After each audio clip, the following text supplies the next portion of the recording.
Today we're at a house on the Gold Coast that was built in 1880, or the early 1880s, it's not clear. And you can see this beautiful Second Empire roof, gorgeous facade with stone detailing. This is a twin house. We're going into the one on the right. And it's just got these great bays, beautiful detailing on the woodwork of the exterior. I'm here with Nancy Joyce, who's a Koenig & Stray agent who's selling this house. Nancy, tell me about this Sphinx. This Sphinx was commissioned by one of the owners of the house, Benjamin Baldwin, who was an interior designer and who did a lot of work for Louis Kahn, very famous architect.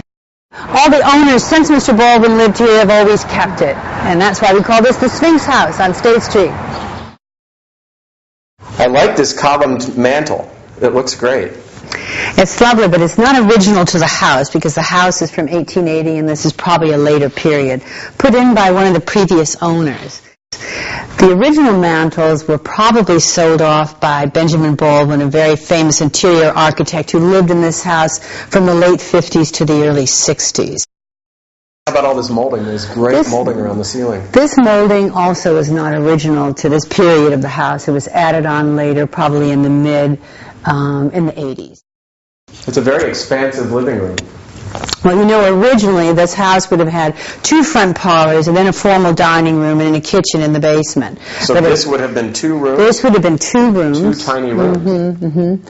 So instead, at some point, someone came along, took the walls down here and opened it all up, which is marvelous because you get the benefit of the huge window in the dining room and you see out to the green of that garden. And then you get the bay window here in the front, which looks out onto the street and more greenery. The chandelier is Waterford? Yes, the chandelier is Waterford, and the sellers are selling it with the house. There's another Waterford fixture as well in the formal dining room. Quite pleasant one that is staying as well and will be sold with the house. These are gorgeous. Yes. Really nice and ornate. And what I like about this dining room is these columns separated into a private room, but also it stays open. So you have the benefit of a private room and an open space at the same time.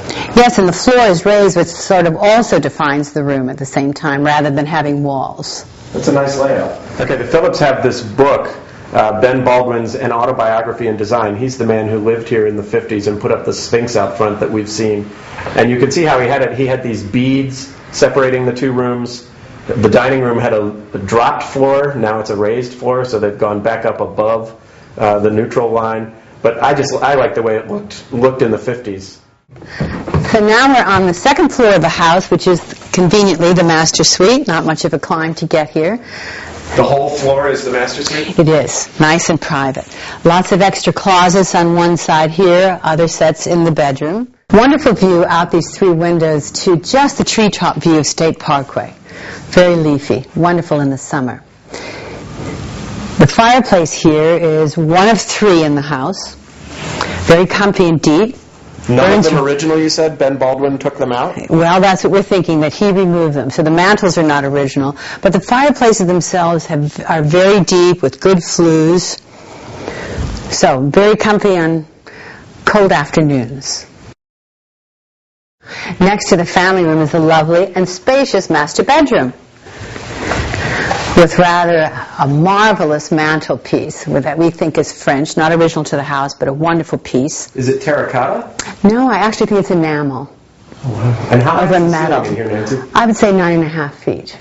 My owners, of course, have restored some crown molding, added some chair railing, etc. It's a lovely big room. As you can see, we have quite a few pieces of furniture in it, but yet it doesn't feel crowded. And then, of course, they have this wonderful view of the garden below and the enchanted cottage, which is actually the 2-car garage. The current owners put in these 100-year-old antique pavers, redesigned the garden completely, and it's mostly a container garden with some ground cover, so it's very easy to maintain. So if you go away for long periods of time, the garden sort of takes care of itself. They also maintain the mature trees. And I think what's most delightful about the garden is the garage, a very wide, 22-foot wide garage, fits 2 cars comfortably. It looks like a little cottage itself. And it's very sort of Alice in Wonderland, I think. Alice in Wonderland, you're right.